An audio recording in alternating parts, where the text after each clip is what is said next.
Elhamdülillah. Elhamdülillah. Elhamdülillahi Rabbil alemin. Nahmeduhu ve nesta'inuhu ve nestağfiruh. Ve na'udhu billahi min şururi enfusina ve min seyyiati a'malina. Men yehdillahi felâ mudille leh. Femen yudlil felâ hâdiye leh. Neşhedü en la ilahe illallah vahdehu la şerike leh. Lehül mülk ve lehül hamd ve huve ala kulli şeyin kadir. Hamd ederiz Allah'a. Yalnız ona hamd ederiz. Bütün övgüleri ona tahsis ederiz. Ve yalnız ondan yardım isteriz. Çünkü yardım istemeye layık olan tek zat o. Ve yalnız ondan bağışlanma dileriz. Çünkü mağfireti ve rahmeti sınırsız. Ve nefislerimizin şerrinden, tüm negatif dürtülerinden ona sığınırız. Çünkü tek sığınılacak merci o. Ve kötü amellerimizden, kötü eylemlerimizden de ona sığınırız. Başka kapımız yok. Sadece şükretmekle, hamd etmekle kalmayıp aynı zamanda şahitlik ederiz ki ondan başka ilah yok. Ve ona hamd eder, ondan yardım ister ve onun her şeye kadir olduğunu biliriz. Çünkü yerlerin, göklerin mülkü ve otoritesi ona aittir. Allah-u Teala kitabında kendini hamd etmemizi, kendini gündemde tutmamızı, her türlü mükemmellikleri, güzellikleri, iyi nitelikleri ona tahsis etmemizi bizlere emrediyor. Bugün huzurunuzdayım. Bir zarurete ve biraz da mecburiyete binaen. Dedim ki dün akşam bu görev bana tebliğ edildiğinde ne yapabilirim, ne söyleyebilirim? Acaba Allah Resulü olsaydı bu emanet vakfı vakti nasıl değerlendirirdi? Düşündüm.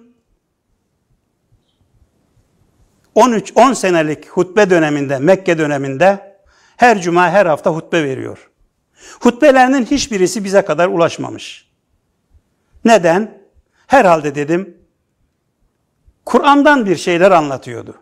Çünkü onun en detaylı hayatı, uydurmalar da dahil, bilmem neler vesaire, tüm yemesi, içmesi, oturması, kalkması, savaşları, her şeyi bizlere kadar intikal etmiş. Kimisi doğru, kimisi yanlış. Ama en az 520 hutbenin ki kaldı ki, cuma hutbeleri dışında da ara ara ihtiyaca binaen insanları okur, insanları davet eder, toplar, ya Bilal ezan oku der, herhangi bir savaşı, herhangi bir tehlikeyi haber verir, ihtiyaç gördüğü bir şeyi, düzeltmesini istediği bir şeyi, bir aksaklığı, gidermek istediği bir aksaklığı sahabeyi toplar, Bilal'in ezanıyla hutbe verdiği de olurdu. Ama bunların hiçbirisi bir bütün olarak bize kadar gelmiş değil. Sadece siyer kaynaklarının bazılarında kısmi şöyle bir hitapta bulundu şeklinde olur. Ben de buna binaen çok sevdiğim surelerden birini, Hucurat suresini size kısaca takdim etmeye çalışacağım. Sizlerin de bazı özel sureleri olmalı. Benim özel surelerimden birisi Hucurat suresidir. Hucurat suresi 18 maddelik bir sure. Ama her şey 18 maddeden ibaret değil. Madde içinde maddeler var. Dosya içinde dosyalar var. Her biri bir hastalığımıza, bir eksikliğimize bir çözüm niteliğinde. Bir eczane, reçete niteliğinde. 18'den ibaret değil. Yaklaşık 2,5 sayfalık bir sure. Bu surenin ismi Hucurat. Hücreler, haneler, odalar demektir.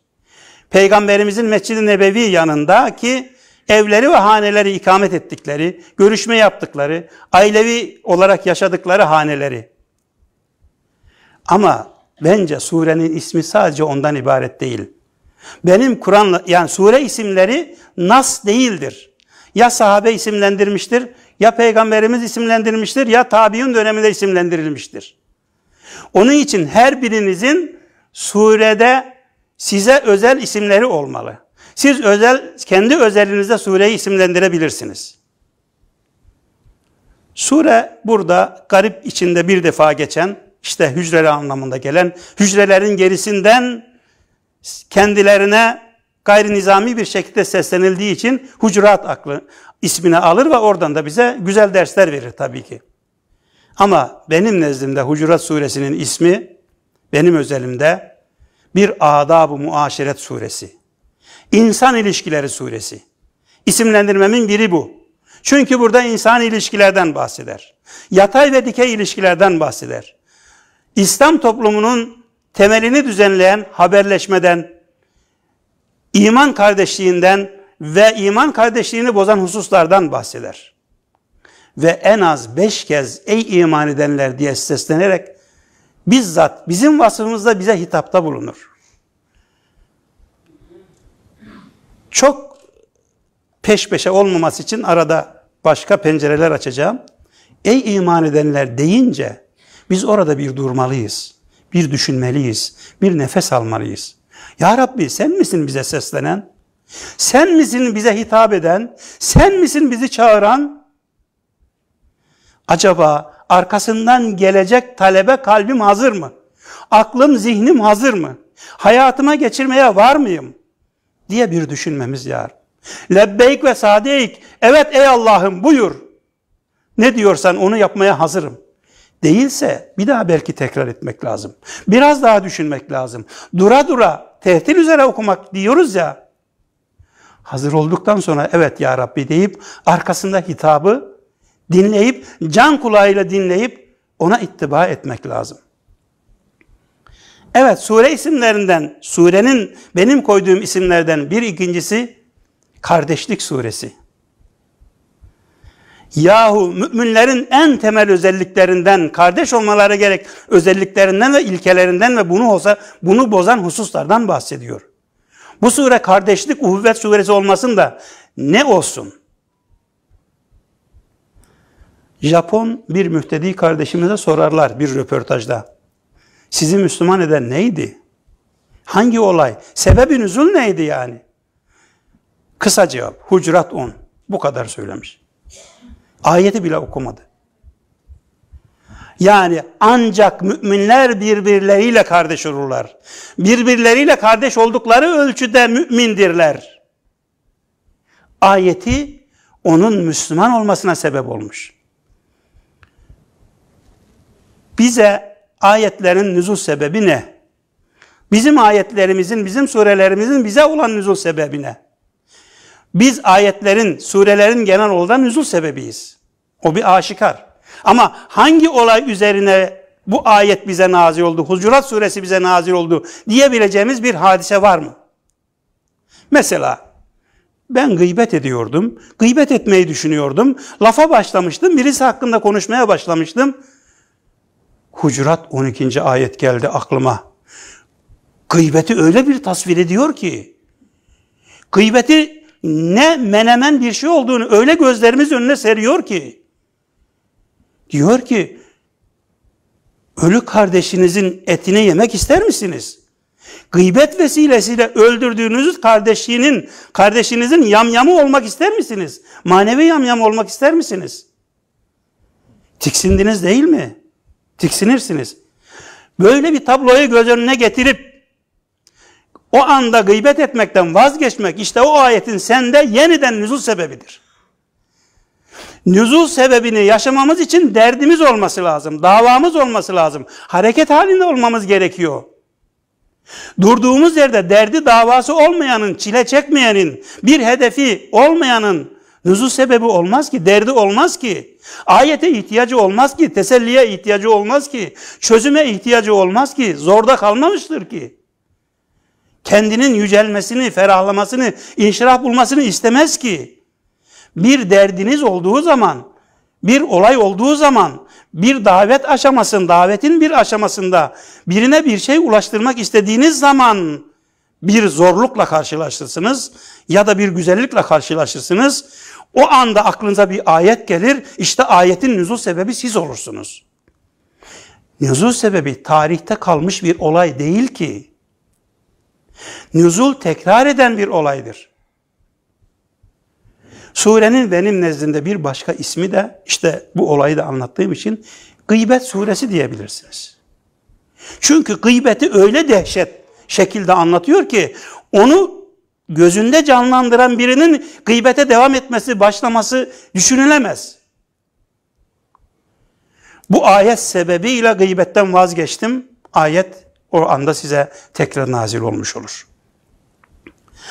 İşte şu ayet sebebiyle ya da surenin şu ilkesi sebebiyle, şu ayeti sebebiyle kendime geldim, yapacağımdan vazgeçtim ya da yapmam gereken vazifeleri anladım. İşte o ayet o anda size nazil olmuş oluyor. Ayet sizin için ne anlam ifade ediyorsa kendi özelinizde sureye o anlamı, o ismi verebilirsiniz. Ahlak suresi diyebilirim. Üçüncü adlandırma olarak. Ahlaktan bahsediyor. İslam toplumunun üzerinde yükselmesi gereken estetik değerlerden, etik değerlerden, ahlaki ilkelerden, edepten bahsediyor. Adab-ı muaşeretten bahsediyor.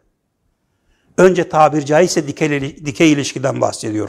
Allah'la ilişkimizin nasıl olması gerektiğinden bahsediyor.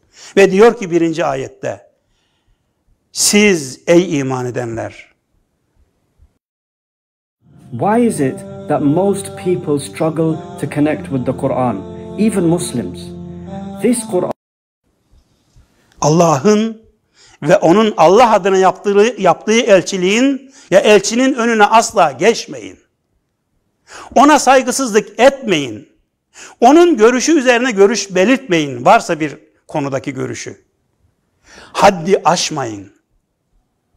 Haddinizi bilin. Çünkü haddimizi bilmek insanlık tarihinde, yeryüzü tarihinde en eskimez hakikatlerden biri. İnsan ne yapıyorsa aşırılık adına, tuğyan adına, isyan adına haddini bilmediği için yapar. Haddini bilen insan, sınırını bilen insan kendini kontrol eder. Ve Allah'a karşı gerektiği gibi takvalı olun ki, sorumluluğunuzun bilincinde olun ki, bu haddi aşmayasınız, bu sınırı aşmayasınız. Ve Allah Resulü aramızda yok ise, Allah Resulü'nün mirasını çeşitli alanlarda bizimle paylaşan, bize kadar ulaştıran insanlar var, ihtisas sahibi insanlar var. Ya da meşru bir şekilde seçilmiş yöneticilerimiz var. Onlarla olan ilişkilerimizi bu ölçüde düzeltin, bu ölçüde dikkat edin, bu ölçülere riayet edin. Ve zaten 2. ayet-i kerimede tekrar siz ey iman edenler sakın seslerinizi peygamberin sesi üzerine yükseltmeyin. Yoksa ne mi olur? Yoksa amelleriniz boşa gider. Birbirinizi çağırdığınız gibi onu çağırmayın. Birbirinizi çağırırken de dikkat edin. Ama bir de bu kendinizden saygıca, ihtiramca yüksek birine hitap ederken daha dikkatli olun. Sokakta da, evde de, ailede de, vakıfta da, her yerde, mescitte de birbirinize hitap ederken ses desibelinize dikkat edin. Ya Allah bizim ses desibelimize bile, ses tonumuza bile karışıyor öyle mi? Adab-ı muaşeret babında, iyilik ve güzellik babında, ahlak ve edep babında karışıyor. Tavsiye ediyor, öneriyor. Sahabeden biri, Kays bin Sabit olsa gerek, rivayetlerde geçiyor. Bu ayet nazil olduğunda evinin köşesine çekiliyor. Mescide, Allah Resulü mescide gelmemeye başlıyor. Tabii ki bu sahabenin kulağı çok ağır duyduğu için Allah Resulü'nün yanında yüksek sesle konuşuyor. Kendi sesini duymadığı zaman kısık sesle, başkasının da duymadığını zannediyor. Ve bu ayet benim yüzümden nazil oldu. Beni ihtar etti diye Allah Resulü'nün yüzüne bakamamaz oluyor. Hastalanıp evinde yatıyor. Allah Resulü Ayeti üzerine alınmak çok güzel bir şey. Velev ki de yanlış anlamda anlaşılsın. Yeter ki samimiyetle bir ayetin mesajını üzerinize alının. Benim yüzümden deyin ilk önce. Bana ne diyor deyin ilk önce. Allah Resulü sahabeyi ziyaret ediyor. Ben cehennemlik oldum diyor tabii. Yok diyor, sen cennetliksin ey Sabit. Hayır, sen cennetliksin. Sen ayeti biraz yanlış anlamışsın. Ayet sana hitap etmiyor ki. Ayet dengesizlere hitap ediyor. Ayet akılsızlara hitap ediyor. Ayet bedevilere hitap ediyor. Medeni olmayanları medeni bir toplum haline getirmek istiyor. Allah Resulü'nün nelerle uğraştığını, nasıl bir toplum içinde büyüdüğünü, şimdi bile yani bedevi kesimlerde kaldığınız zaman ister ülkemizde olsun, ister özellikle Arabistan'da ya da Arap ülkelerinde, Afrika'da olsun, ben kaldım gördüm. O bedevi insanlar hala bedeviliklerini devam ettiriyorlar. Hala insani ilişkiler düzelmiş değil. Tabi sadece onlara değil, 20. yüzyılda biz modern hayatı yaşayan apartman dairelerinde üst üste yan yana binlerce haneler, binlerce hücreler, binlerce odalar, binlerce komşularla muhatabız. Onların ilişkilerini de hücreler, Hucurat suresi üzerinden, peygamberle olan yakın dostlarının ilişkileri üzerinden düzenliyor, geliştiriyor. Ve ayetin surenin nüzul zamanı Medine İslam toplumunun 9. yılında. Yani nazil olan son 3 sureden biri. Sondan 3. sure, bir rivayete göre 4. sure. Kendisinden sonra Tevbe suresi, Maide suresi var. Bir rivayete göre de Nasr suresi var. Yani İslam toplumunun yapısının tamamlanmak üzere olduğu bir surede Allah hangi eksiklikleri gidermek istiyor? Hangi mesajları bize vermek istiyor? Diye düşündüğümüzde işte İslam toplumunun yapısını geliştirmek ve tamamlamak istiyor. İnsanı iyileştirmek istiyor. İnsanı yüceltmek istiyor. İnsanı kendi değerine kavuşturmak istiyor. Her surenin konusu mahza insandır ama bu surenin konusu daha temelde insan, daha özelde müminlerdir. Müminler arıza yaptıkları zaman bunun neye mal olacağını ortaya koyar. Neden kaynaklandığı sebeplerini ortaya koyar. İşte seslerini senin sesin yanında yükseltenler akletmeyen bir güruhtur. Aklını kullanmayan bir güruhtur diyor. Eğer senin kendileri huzuruna çıkmanı bekleselerdi elbette kendileri için çok iyi olurdu. Hicretin 9. yılında bazı kabileler Müslüman olmak, peygamberle görüşmek için, bazı sorular sormak için Medine'ye gelmişler. Peygamberimizle görüşmek istemişler. Ama hane-i saadetlerin gerisinden peygambere seslenmişler. Ey Muhammed, çık, seninle görüşmek istiyoruz. Böyle. İzin alma yok, kapı çalma yok, müsait mi değil mi kontrol etme yok, sağına soluna peygamberin yakınlarına danışma yok. Böyle kaba saba bir tabirle tavırla girdiklerinden işte Allah Resulü üzerinden onları uyarmak ve onlar üzerinden de bizleri uyarmak istiyor. Bizim de çağımızda kendi paralelimizdeki kendi yatay ilişkilerimizi düzenlemek istiyor. Düzenlemezsek ne mi olur? Düzenlemezsek kendimiz kaybederiz. Akletmeyen bir güruh durumuna düşeriz. Ve ondan sonra İslam kardeşliğine getiriliyor konu.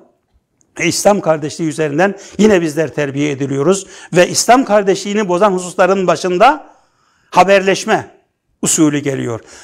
Kendini bilmez biri, fasığın teki, sorumsuzun teki ya da hayatı çelişkili olan biri size önemli bir konuda haber getirirse 6. ayette mutlaka onu araştırın. Yoksa ne mi olur? Bilmeyerek başka bir kavme sataşırsınız da sonra pişman olursunuz. Pişmanlığınız da asla fayda vermez. İslam toplumunu bozan, kardeşlik hukukunu bozan, kardeşi kardeşe düşman eden sebeplerden biri haberleşme usulü ve teknik. Her haberin doğrulamaya ihtiyacı var. Doğrulanan haber gerçek haberdir. Ona göre amel etmek gerekir. Bu temel bir öğreti. Günümüzde yalan haberin sosyal medya üzerinden, basın yayın üzerinden ne kadar nelere mal olduğunu, ne şahsiyetlerin kıyıma uğradığını, 3 para 5 para paçavraya dönüştürüldüğünü insanlar nezdinde onur kırıcı olduğunu hepimiz biliyoruz, yakinen ve daha uzak şeylerde şahidiz. Ve bunun da ötesinde ayet bize çok daha gerçek bir şeyden bahsediyor. Her ne kadar müminler kardeş olsa da, müminlerin ihtilaf etmeleri kadar doğal bir şey yoktur. Bırakın ihtilaf etmeleri, hiç istenmese, hoş olmasa bile hayatta olabilecek bir şeyden bahsediyor. İki mümin grubun birbiriyle savaşabileceklerini, birbiriyle kavga edebileceklerini den bahseder. 9. ayet. Ve bunlara karşı bizim ne yapmamız gerektiğini, nasıl davranmamız gerektiğini, aşırı gidenle mutlaka mücadele edin ta ki Allah'ın emrine dönünceye kadar. Allah'ın emrine dönünce de onlar arasında düzeltme yapın, ıslah edin, adil olun, adil davranın. Çünkü Allah gafurdur, rahimdir.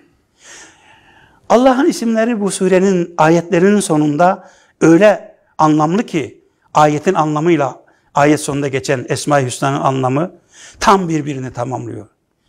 Şimdi suç var, yanlışlık var, düzeltme var. Allah gafur ve rahimdir. Hele ki Allah gafur ve rahimdir. Allah size olan Allah'ın fazlıdır. Fadlen minallah ve ni'me. Ve size nimetlerini sunuyor. Nur suresinde Rabbimiz diyor ki 4 kere velevle fadlullahi aleyküm ve rahmetuhu. Ya Allah'ın fazlı ve rahmeti olmasaydı haliniz nice olurdu. Hele ki Allah lütuf sahibi, rahmet sahibi, mağfiret sahibi, biz kulunu düşünüyor, biz kulların gelişmesini istiyor. Biz kulların hiç aşağılık bir şeyle paylaşılmasını, şirkin bir parçası olmasını, şirk koşan biri olmasını, dağınık biri olmasını, iradesinin, aklının dağılmasını istemiyor. Şimdi bunu düşünmek, Allah'ın fazlı ve rahmeti olmasaydı ne olurduk? Aklımız olmazdı, irademiz olmazdı, mümin olmazdık, peygamberimiz olmazdı, Kur'an, vahiy olmazdı. Etraf bizim yaşamamız için bir dünya olarak donanmış, donatılmış, nimetlerle donatılmış olmazdı. Allah'ın fazlı ve rahmeti olmasaydı tevbe kapısı açık olmazdı, tevbe edemezdik. Yolumuzu bilemezdik, yolumuzu şaşırdık. Vicdanımız yetmeyebilir, irademiz yetmeyebilir, aklımız yetmeyebilir. Yetmiyor ki Allah yedek gösteriyor, destek gönderiyor. Resulü aracılığıyla, vahiy aracılığıyla destek gönderiyor. Life's busy and health can take a back seat. That's where Benenden Health comes in. From day one you've got access to 24. Ve işte surenin can alıcı, benim için tabi can alıcı ayetlerine ibareden biri, az önce de bahsettiğim, ancak müminler kardeştir. Müminler kardeşten başka bir şey olamazlar birbirlerine. Olacaklarsa kardeş olurlar. Birbirleri arasındaki hiyerarşi, kardeşlik hiyerarşisidir. Kardeşlik hukukudur. Kardeşlik ahlakıdır. Ve ondan sonra öyleyse kardeşlerinin arasını düzeltin. Düzeltme görevi var diye bizlere bir görev, bir misyon tevdi ediyor Rabbimiz ve belki bu sayede merhamete erersiniz. Yani bu çabanıza göre Allah size belki merhamet etme imkanı olur. Çabanızın derecesine, gayretine ve samimiyetine göre Rabbim size lütuf ve inayette bulunur. Bu kardeşliği bozan hususları Rabbimiz sıralıyor. 11. ayette. Siz ey iman edenler, sakın bir güruh başka bir güruhla alay etmesin, küçük düşürmesin. Demek ki kardeşlik hukukunu, ahlakını bozan birinci şey alay etmek. Başka kardeşlere alay etmek, onu alay almak. Umulur ki alay edilenler alay edenlerden daha iyidirler, daha kaliteli olabilirler. Bir kadınlar topluluğu da başka bir kadınlar topluluğuyla alay etmesin, küçük düşürmesin. Umulur ki alay edilenler alay edenlerden daha iyi olabilirler. Alay edeceğiniz zaman bu ayet size nazil olmalı. Nazil olmuyorsa devam edersiniz herhalde. Devam ederiz. Ayet sana ve bana bir şey söylüyor. Sonra وَلَا تَلْمِزُوا اَنْفُسَكُمْ sakın birbirinizi karalamayın. Sakın birbirinizi küçük düşürmeyin. İkinci hususta birbirimizi karalamak. Birbirimizin aleyhinde konuşmak. Dedikodu yapmak, lakırdı yapmak, şunu yapmak, bunu gözden düşürmek için. Enfüseküm birbirinizi. Hani başkasını eleştiriyorsunuz, aslında kendinizi eleştiriyorsunuz. Öyle bakın. Başkasını kötülüyorsunuz aslında çünkü müminler bir binanın tuğlaları, bir vücudun azaları gibidirler. Karşındaki müminin, hatalı bir müminin kendinin bir parçası, bir eli, bir kolu, bir ayağı görmeli, bilmeli. Üçüncü husus, وَلَا تَنَابَزُوا بِالْاَلْقَابِ Sakın lakap takmayın. Lakap da sizin kardeşliğinizi, kardeşlik hukukunuzu zedeleyen hususlardan biri. بِئْسَ الْاِسْمِ الْفُسُوقُ بَعْدَ الْا۪يمَانِ Ya siz iman ettikten sonra, mümin olduktan sonra fıskla anılmanız ne berbat bir şey. Yani mümin olduktan sonra eğer birbirinize hoşlanmadığınız lakapları takıyorsanız müminlikten önceye dönersiniz. Dikkat edin. Bu da çok kötü, berbat bir husustur. Herhalde bunu göz önüne getirince burada da kendimize bir fren oluruz. Sonra tabii kim bunu yapar da, yani böyle bir fıskı işler de tevbeye yönelip vazgeçmezse, kardeşinden helallik istemezse zalimlerin kendisi olur çıkar. فَاُولَٰيكَ هُمُ الظَّالِمُونَ Dördüncü husus, siz ey iman edenler, İçtenibu kesiran minaz zanni zandan sıkça sakının. Mutlaka sakının. Şiddetle sakının. Her türlüsünden öncelikle. Kötü zandan zaten sakınılması gerekiyor. İyi zanna da dikkat edin. İyi mi kötü mü? İnne ba'da zanni ithmun Çünkü öyle zanlar var ki vebali çok büyüktür. Her birinin bir vebali var ama bazı zanların vebali çok daha büyüktür. Dikkat edin. Zannetmek de, zanna göre hareket etmek de, hakikatten bir şey ifade etmeyen zanna göre bilgisizce hareket etmek de kardeşlik hukukunu bozan hususlardan biridir. وَلَا تَجَسَّسُوا Sakın casusluk da yapmayın. Sakın ayıpları da araştırmayın. Kusurları da araştırmayın. Özel hayata inmeyin. Diye Rabbimiz 5. olarak bize bunu ihtar ediyor. Ve 6. olarak en şiddetlisi, en şedid olanı, en kuvvetli, en güçlü olanı nasıl bir ifade ya Rabbi? وَلَا يَعْتَبْ بَعْضُكُمْ بَعْضًا Kimse kimsenin gıyabında kötü bir şey konuşmasın. Gıyabında konuşmak diye bir şey mi var? Ne? Yani gıyabında konuşarak kardeşinizi öldürmeyin. Kardeşinizi öldürmüş olursunuz. Ölü kardeşinizin etini yemek önünüze geldi, bir tabakta sunuldu, servis edildi. Hadi bakalım buyurun yiyin. Yiyebilir misiniz? Tiksindiniz değil mi? Fekerihtümü. Öyleyse Allah'a karşı sorumluluğunuzun bilincinde olun ve vazgeçin. Çünkü Allah, yine de Allah, hani fazlı ve rahmeti olmasaydı dedim ya, yine de Allah tevbeleri çok çok kabul eden, buna rağmen tevbeleri çok çok kabul eden. Çünkü kardeşiniz yanınızda yok diye gıyabında konuşuyorsunuz ama onun Rabbi yanınızda, onu unutuyorsunuz. Rabbiniz yanınızda, onu hesap etmiyorsunuz. Kardeşim yanımda değil, rahat rahat konuşmak istiyorsunuz. Ama ölü kardeşinizin eteğini yemek ve bundan vazgeçtiniz değil mi? Bundan tiksinirsiniz değil mi? Aklı başında olan, vicdanı olan, midesi olan bunu kaldırması mümkün değil tabii ki.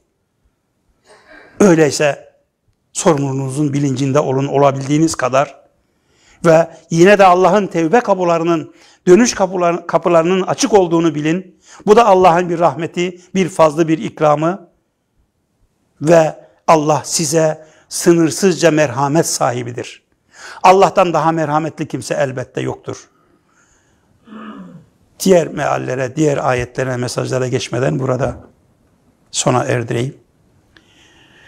Ela inne ahsenel kelam ve eblegan nizam kelamullahil melikil azizil allam kema kâlallahu tebâreke ve teâlâ fil kelam ve izâ kur'el Kur'an festemi'û leh ve ensitu leallekum turhamun. Dikkat edin, uyanık olun. Allah'ın kelamı en kaliteli kelamdır. O Allah ki azizdir, Yerlerin ve göklerin hükümranlığı ona aittir. Hakimdir, meliktir.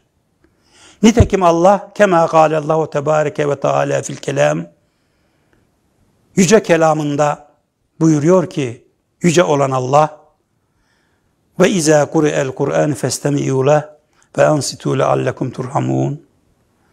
Allah'ın mesajlarına muhatap olduğunuz zaman can kulağıyla kulak verin. Can kulağıyla dinleyin.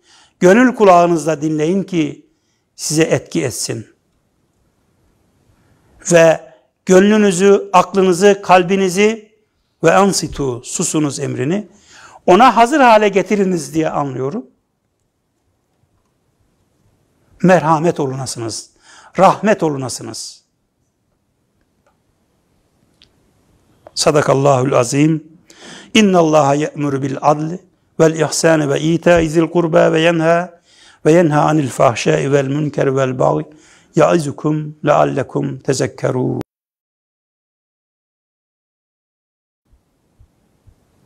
Öyleyse Allah'a karşı sorumluluğunuzun bilincinde olun ve vazgeçin. Çünkü Allah, yine de Allah, hani If it weren't for His grace and mercy, as I said, Allah is the one.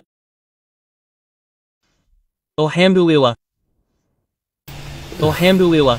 Şimdi Hasan Hafızoğlu Hoca Elhamdülillah, Lord of the worlds. İngilizce konuşuyor, bakalım. Dinleyelim. No one has the right to forgive us, and no one has the right to forgive us. Oh maşallah. Güzel. No one has the right to forgive us but Allah. No one has the right to forgive us but Allah. No one has the right to forgive us but Allah.